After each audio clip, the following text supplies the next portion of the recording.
Welcome back to the Dry Fire Journal. This is day 323, and I am in the middle of nowhere, north central Oregon. I'm heading home to Yakima, Washington. I just spent 5 days teaching in California, doing a wide variety of stuff with handgun and shotgun, and a wide variety of students. And along the way, I began to think about a concept that I want to just share with you. Today, as you dry fire, I invite you, before you pick up your gun, to just visualize and do. Without a gun in your hands, visualize and do. By the way, I know that in the last week, I've been hit and miss on the videos. That's because I was doing this stuff all day long.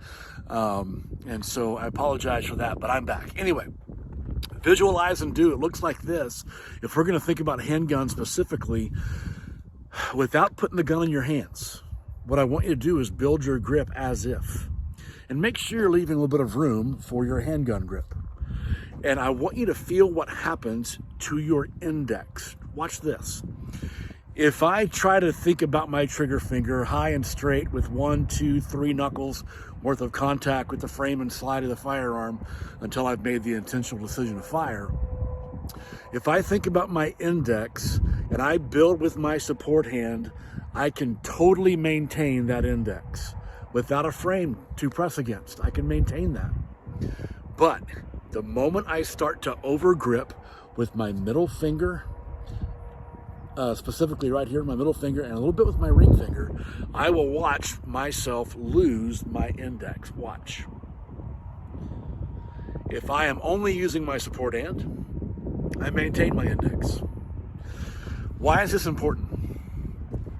As you come out of the holster, if we are thinking about our firing grip pressure coming out of the holster, our finger's probably going to go on trigger before it's even remotely safe, proper, or ideal to do so.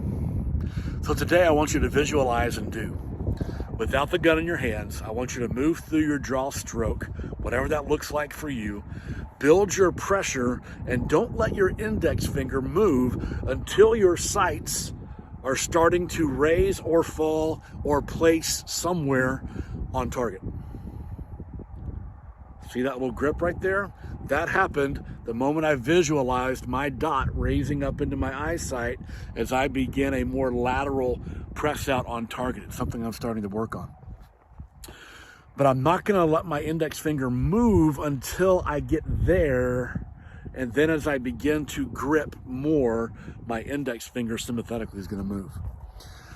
I know this is a very tiny slice of the presentation to first shot and multiple shots pie.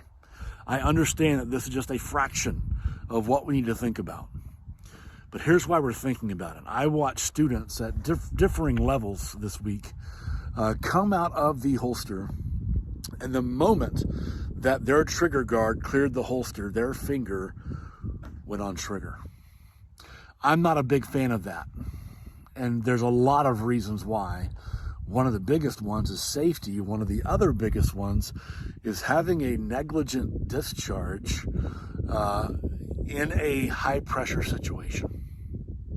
So, put it all together. Don't touch your gun. Just do the motions of draw and check out your index ability. Is your trigger finger able to stay straight? Meaning lack of sympathetic movement because of lack of grip, because your support hand is doing the work. Can you grip the gun, maintain your index, and not feel sympathetic movement until you see, until you are bringing your hands where they would be for you to see what you need to see on your way out to target? I get it. I get it. This is thinking about just a small slice of this, but I think it's important. Let me know your thoughts. I'll see you tomorrow.